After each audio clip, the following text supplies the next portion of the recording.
started off as a bit of a joke.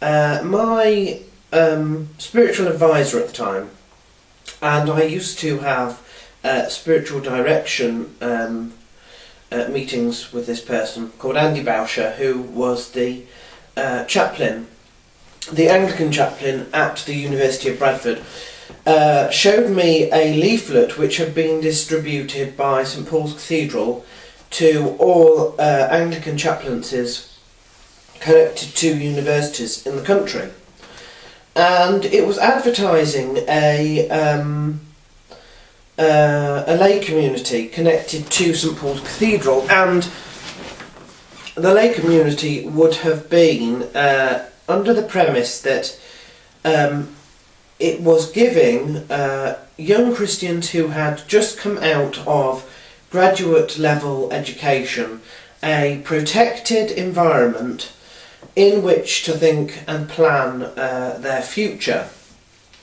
Whilst they were doing that, they would live together as a community with worship commitments.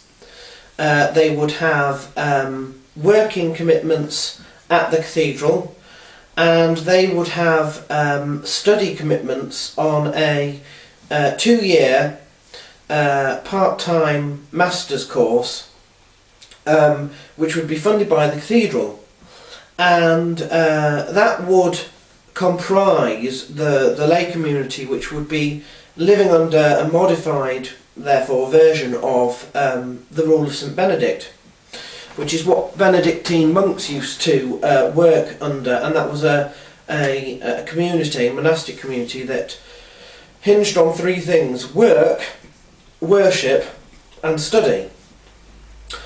And my spiritual advisor, he said that perhaps I should think of applying, and I did apply for it, and I got invited to spend a day in London doing all the necessary things for it. And there were several things that I would do. I would go down to London and I would meet the lay community at that time. And the lay community at that time had been living in a chaplaincy connected to one of the universities at Mile End, I believe. And they had been living under the guidance of one of the minor canons at St Paul's Cathedral, who was a junior member of clergy called Lucy Winkett.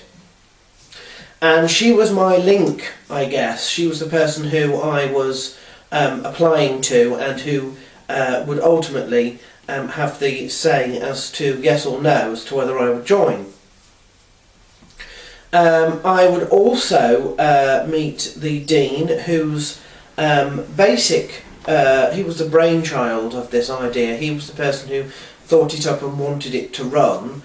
So I would have a sort of, not an interview, but I would meet him, and I remember sitting in the deanery having a cup of tea with him. It was fantastic. And that was John Moses, who has since retired. And then I would have a interview with the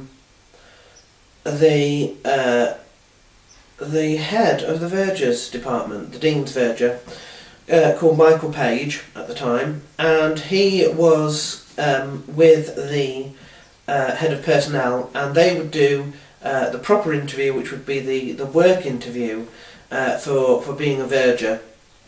It was a part-time position, because obviously the other part-time I would be doing the stuff on the degree course.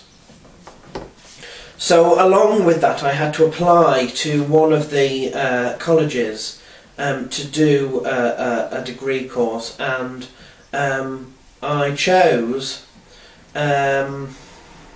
Christian spirituality.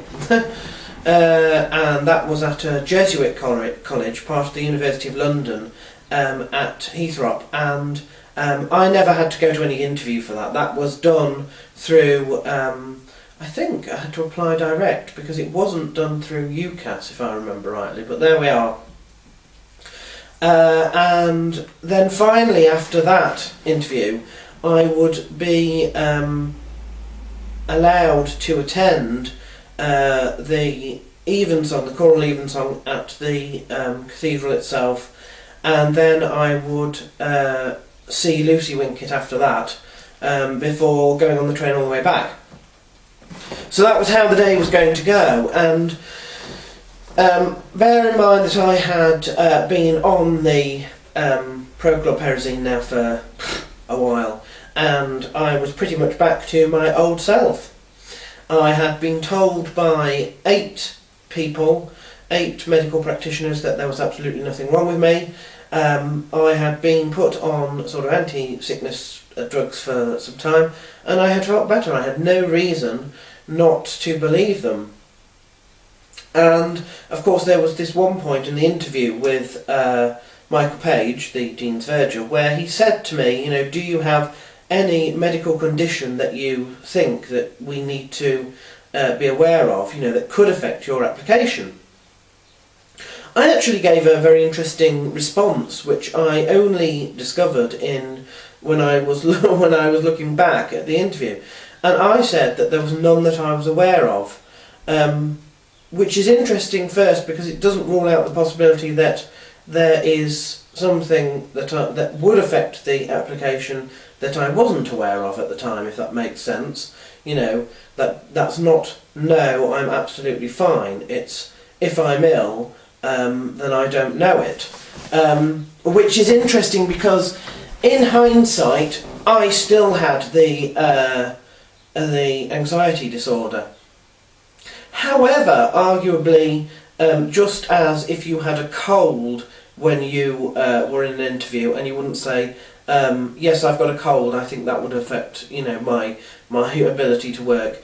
It's interesting because I live with an anxiety disorder all the time, absolutely all the time now, and I still don't think that even if I had known that it was an anxiety disorder, that I would have said, oh yes, I've got an anxiety disorder. I think that would, because I never missed a single day at St Paul's Cathedral except for when I was injured by falling down a flight of stairs. So even throughout my entire Annus Horibilis, and having mentioned all those symptoms to you before, I never let it stop me. I might have got depressed, but I never let the depression stop me either. A lot of people do. A lot of people that suffer what I had suffered would have been unable to work, and because of the way that I've been brought up, and because of my morals, which tell me, you know, you should go to work if you're employed. That is what you should do. I worked through it. So I don't believe that even if I had been aware, I would have said that it was something that they should have penalised me for, any more than saying hay fever or having vertigo was something that they should have, you know, penalised me for. The reason this is important is because later, when the symptoms come back and we're not sure if it's anxiety at that time still, and it could be something serious, I then say, look, it's quite obvious that I was, you know, ill from April of that year, which would include being ill at the time of the interview, and of course that was something that I didn't state. So that's why it's interesting, that's why it's important to mention, because of actions that then happen when that occurs much later on, which is something that will, you know, be probably going through this time next year in the Living and Learning project. But at the time I felt fantastic. The doctors told me there was nothing wrong. I thought whatever it was behind me, and I answered to the, you know, honestly, to the best of my ability by saying, I don't believe, you know, there is nothing that I am aware of that you would need to know that would affect my application. And I got the application, I got approved for going to St Paul's Cathedral. There was one other thing that was quite important about this, because there were about to be some major changes to the lay community that would happen after I had been offered the position, but before I actually commenced doing it. Lucy Winkett, who had been in charge of the lay community, was leaving St Paul's Cathedral as a minor canon, and she was coming back as a canon, which is a senior member of clergy, which is, if you'd like to imagine, you know, a board of directors, she would be on that. It's called chapter, is the ecclesiastical term for it, but it's a group of senior clergy who basically are in control of the cathedral along with the dean, and she would become one of those. Now the good news is that the lay community would also be represented by one of those people, a new canon, in fact called Martin Warner. The bad news is that it wouldn't be Lucy, it would be handed to a fresh canon on chapter, and that would be Martin Warner, who's standing within the church, whose theology is markedly different from Lucy's, and I don't think I would have been the sort of person that he would have okayed being in the community if he'd have been the person to do the appointments at the time.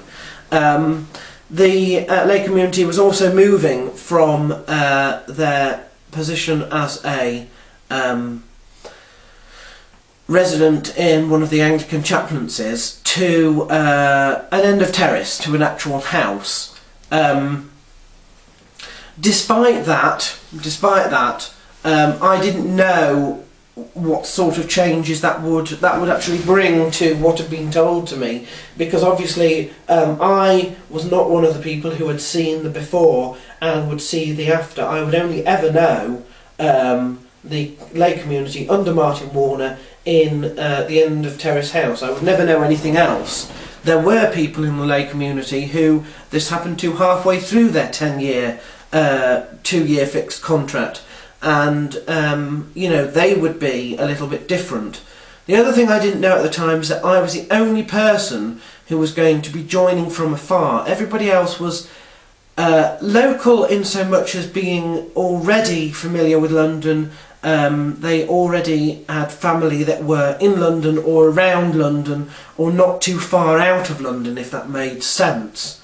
I was the only person who was coming from the other side of the whole country, which would affect things. And that's sort of where I was at this time 10 years ago.